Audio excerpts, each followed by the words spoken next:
All right, guys, I'm kind of on edge right now. I just came down here to film this video, and I just saw, like, the biggest freaking beetle I've ever seen in my life. I grabbed a shoe. I smashed it, like, literally 50 times. I go to get a paper towel to come pick it up, and it's gone. It scurried away.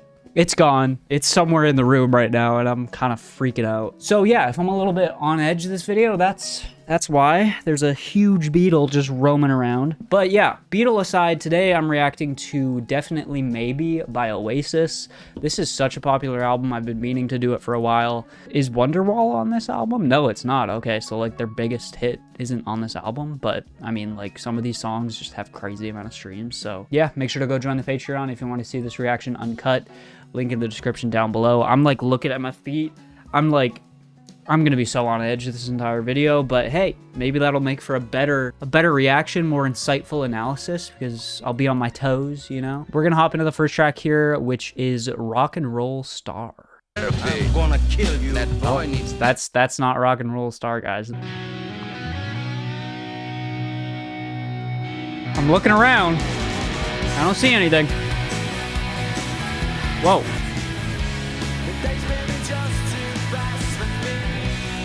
A lot heavier than I was expecting.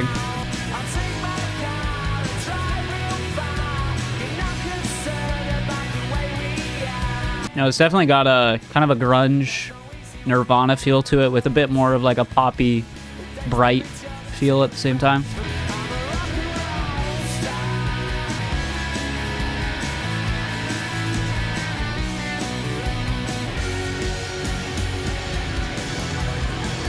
Oh. Surprisingly psychedelic. What the? Okay. A lot noisier and more atmospheric than I was expecting. Kind of had some shoegaze elements to it. Very noisy and psychedelic towards the end there. I mean, I guess the vocals too were a lot more buried in the mix than I was expecting. I was expecting this to sound a little bit more like just straightforward, like pop, to be honest, but it had some nice heaviness to it. It kind of flew by too, which is surprising. Nearly 5.5 minutes, and I thought the pacing was actually really effective. I'm gonna keep looking around for this beetle. If I see it, I'm killing it mid-video. All right, next track is Shakermaker. Whoa. Very Radiohead riff here.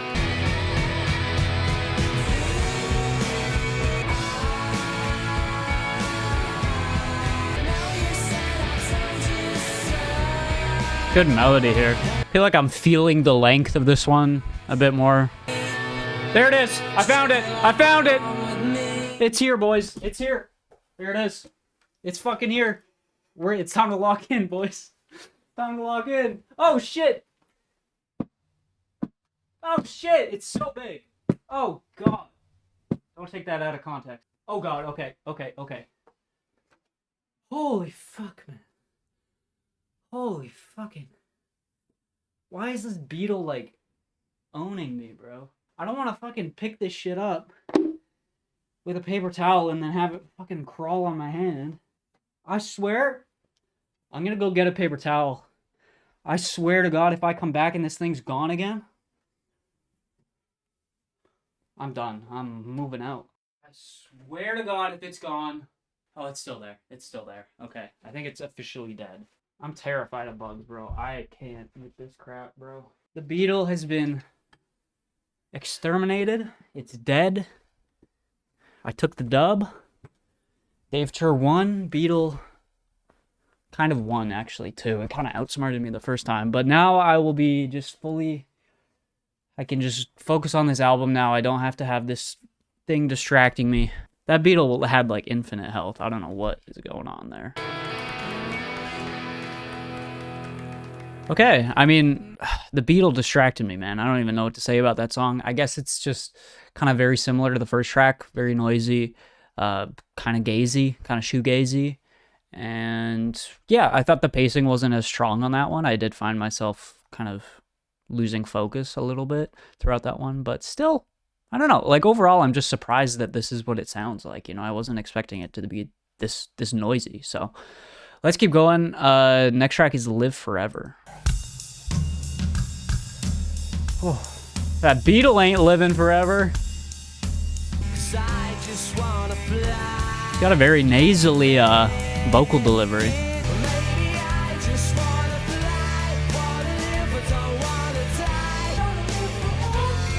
Ooh, nice head voice there.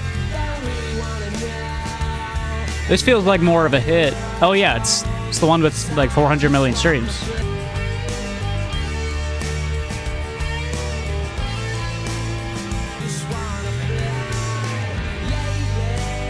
He loves like stretching out the vowels. Don't wanna growl, you know?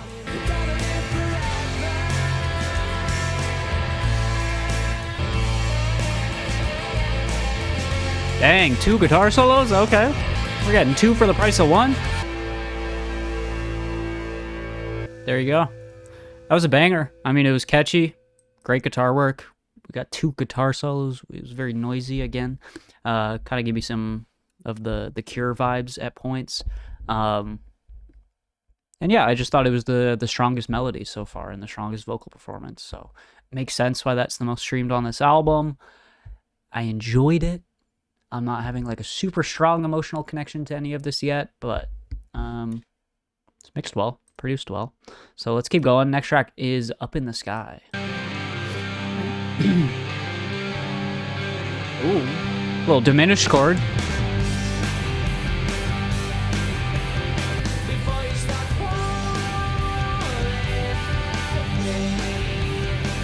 When I'm inside you, what are you referring to there?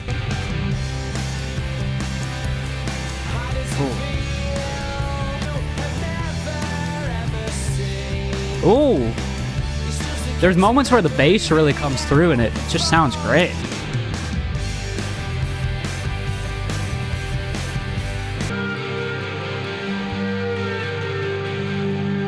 Again, very atmospheric ending. Nice delay being thrown on those guitars. That was good. Another catchy one. Really like, I mean, the guitars sound great throughout this entire record. I mean, sure, are they a little bit one-dimensional? Yeah. Interesting lyrics here. How does it feel when you're inside me? I'm curious to see if we're gonna get like a stylistic switch up at any time here, because all these tracks have been pretty samey so far. But at least the sameness isn't like a horrible sound that I hate. But I do hope that there's a little bit of maybe a switch up in one of these tracks here. So yeah, we'll keep going. Next track is Columbia.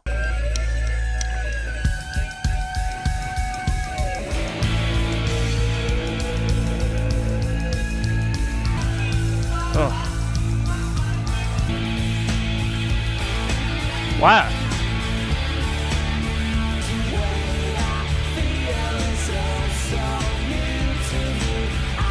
It's a good line.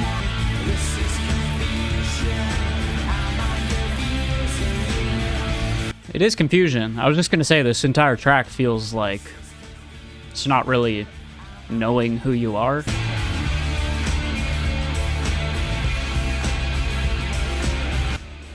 Okay. That's fine. I don't know. I didn't fully get lost in that one as much as I think the band wants you to. Easily like the noisiest and the heaviest track so far. And I do appreciate that, but it was kind of to the point where it was a little bit headache inducing, just a bit. I don't really care for the lyrics here. They seem like they feel like the band thinks these lyrics are like funnier or smarter than they actually are. I guess I did say, you know, I do like that chorus. I can't tell you the way I feel because the way I feel is new to me. That's a really interesting idea, but I think what they did to build on that and how they fleshed that idea out here, they didn't do it in a very interesting way, in my opinion. Yeah, like even the post-chorus here, this is confusion. Am I confusing you? This is confusion. Am I amusing you? This is peculiar. We don't want to fool you. This just feels like it's like trying too hard. You know, I don't know, and I think that's my main problem with that track in general, is that it felt like it was trying too hard to be explosive, to be grand, to be like this opus, you know, and it just didn't really work for me. So yeah, we'll keep going. Next track is Supersonic. Damn, these rides are crazy.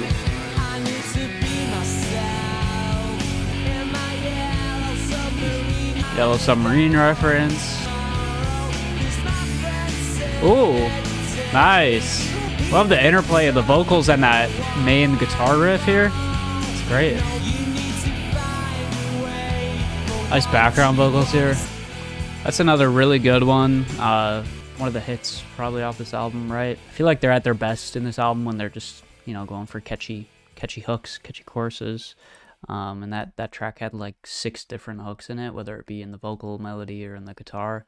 So just really good. I love the lyrics here, painting this picture in the second verse of this girl Elsa. Just some really funny lines in there. Yeah, that Yellow Submarine reference. Just, yeah, one of the stronger tracks, one of the more memorable tracks so far. So I enjoyed it. Let's keep going. Next track is Bring It On Down.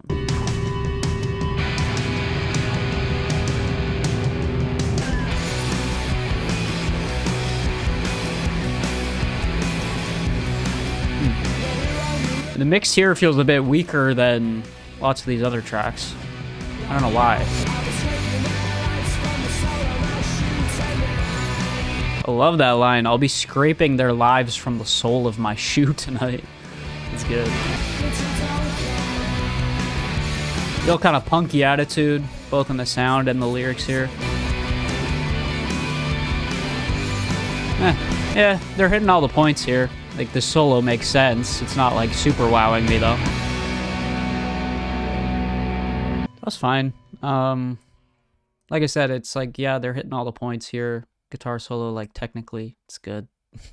I do really like the lyrics here. I think that's my favorite part of this track is the lyrics. But the rest of it just felt like a little bit too... Everything was a little bit too expected.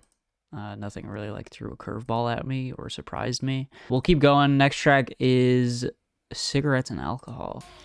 I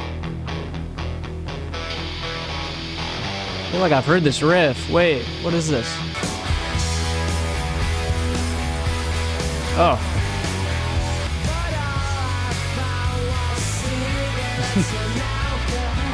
That's a funny line. Looking for some action, all I found was cigarettes and alcohol.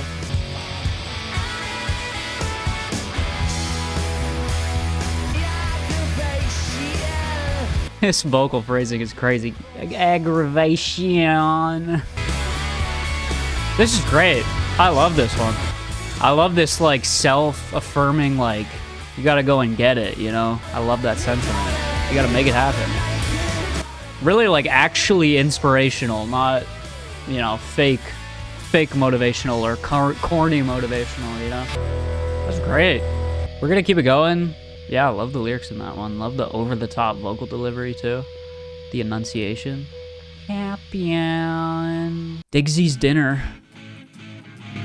Dignan? Diggy's dinner? Dignan? What would Diggy eat for dinner? I don't know. Hey, this is kind of that switch-up I was asking for. A little piano? Okay.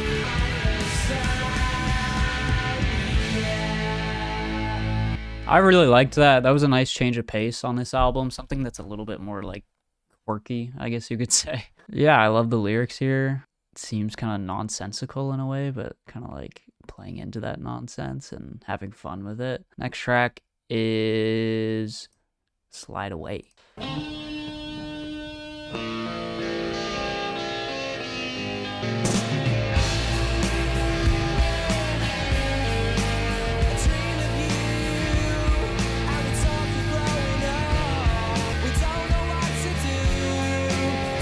Nice bass. I love this chord progression here in this chorus. Everything gets a little bit brighter. I just wish sometimes these guitar solos would do a bit more. Okay, maybe I should shut up. It's kind of doing something. Beautiful lyrics. Really just pouring his heart out in these lyrics here. Definitely the most tender track so far.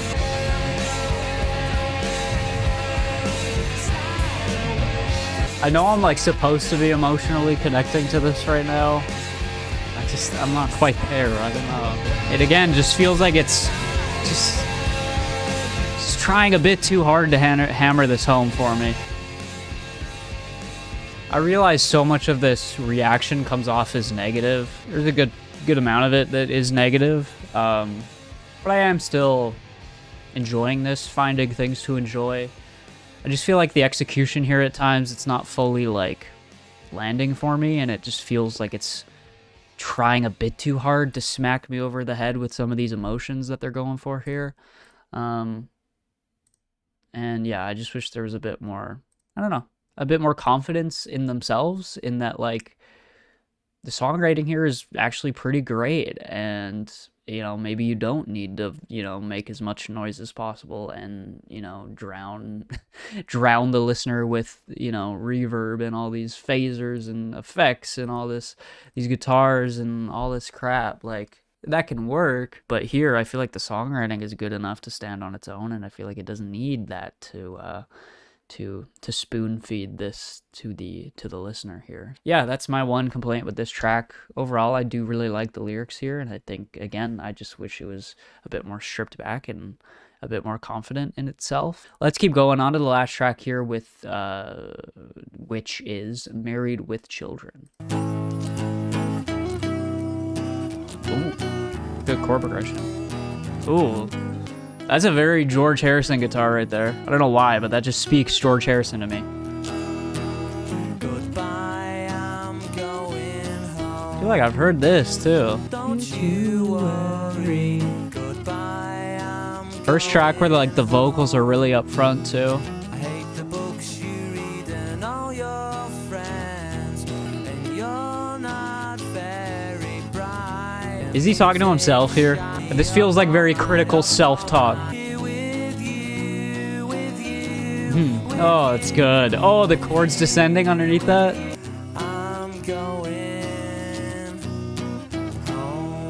That was great. That was like the best way that this album could have ended.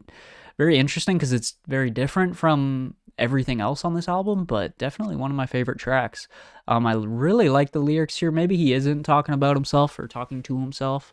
Maybe he is legit talking to his wife or his girlfriend. I don't know.